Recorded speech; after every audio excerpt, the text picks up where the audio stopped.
کیا آپ اپنے ہاتھوں کے سن ہو جانے کی وجہ سے پریشان ہیں؟ کیا آپ کے دونوں ہاتھ سو جاتے ہیں اور ان میں سوئیاں چبھتی ہیں اور آپ کی انگلیوں کی طاقت کم ہو گئی ہے؟ ان سب مسائل کے علاج کے لیے یہ ویڈیو آپ کے لیے۔ ہاتھوں کے سن ہونے کی مختلف وجوہات ہیں، لیکن آج کی ویڈیو میں بات کروں گا کارپل ٹنل سنڈروم کے بارے میں۔ اردو زبان میں اسے کلائی میں موجود نس پر دباؤ کی وجہ سے ہاتھوں کا سن ہو جانا بھی کہتے ہیں۔ ہماری کلائی کی دو ہڈیوں کے درمیان میں ایک بینڈ ہوتا ہے جس کے نیچے سے ایک نس گزرتی ہے جسے میڈین نرو کہتے ہیں، جو ہمارے ہاتھ کے انگوٹھے کو، شہادت والی انگلی کو، درمیان والی انگلی اور رنگ فنگر کے آدھے حصے کو سپلائی کرتی ہے۔ کسی بھی وجہ سے اگر یہاں پر پانی جمع ہو جائے یا نس کے ارد گرد پٹھوں کی سوزش ہو جائے تو اس نس پر دباؤ کی وجہ سے دونوں ہاتھ یا ایک ہاتھ سن ہونا شروع ہو جاتا ہے۔ اس بیماری کو کارپل ٹنل سنڈروم کہتے ہیں۔ میں اب اس بیماری کی علامات بیان کروں گا جو کم و بیش ہر مریض میں پائی جاتی ہیں۔ دونوں ہاتھوں میں یا ایک ہاتھ میں درد ہونا جو کہ عموماً رات کو زیادہ ہوتا ہے، دونوں ہاتھوں کا یا ایک ہاتھ کا سو جانا، سن ہونا یا ان میں سوئیاں چبھنا، انگلیوں کی طاقت کا کم ہونا اور ہاتھ کے پٹھوں کا کمزور ہونا۔ مریض کو ان مسائل کا سامنا عموماً ہاتھ میں انگوٹھے، شہادت والی انگلی، درمیان والی انگلی اور رنگ فنگر کے آدھے حصے میں ہوتا ہے۔ اب میں اس بیماری کی وجوہات بیان کروں گا جس میں دوسری وجہ میں اس بیماری کا تعلق دوسری کچھ مختلف بیماریوں کے ساتھ بتایا گیا ہے۔ یہ وجہ بہت ضروری ہے۔ کلائی پر شدید قسم کی چوٹ لگنے کی صورت میں یا کلائی میں زیادہ خون بہنے کی وجہ سے نس پر دباؤ زیادہ ہو جاتا ہے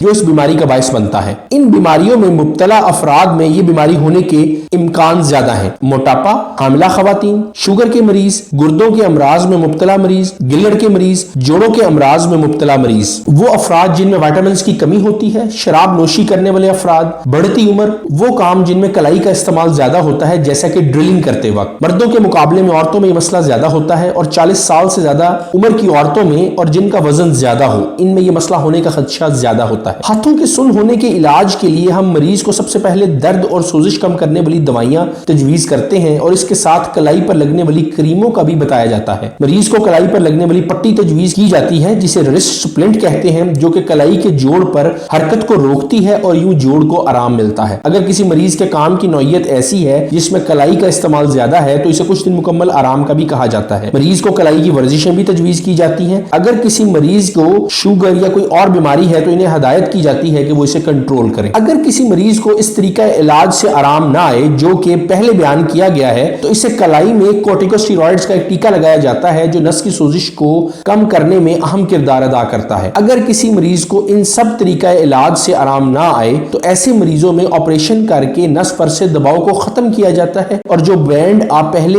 اینیمیشن ویڈیو میں دیکھ چکے ہیں اس کو کاٹا جاتا ہے اور جب نس پر دباؤ مکمل طور پر ختم ہو جاتا ہے تو مریض کی علامات ختم ہو جاتی ہیں۔ میرے چینل پر آنے کے لیے آپ کا شکریہ۔ امید ہے آج کی ویڈیو آپ کو پسند آئی ہوگی۔ کمنٹ سیکشن میں کمنٹ کر کے اپنی رائے سے آگاہ کریں اور اس بیماری سے متعلق اپنا ایکسپیرینس ہمارے ساتھ شیئر کریں۔ نیکسٹ ویڈیو میں آپ سے پھر ملاقات ہوگی۔ اللہ حافظ۔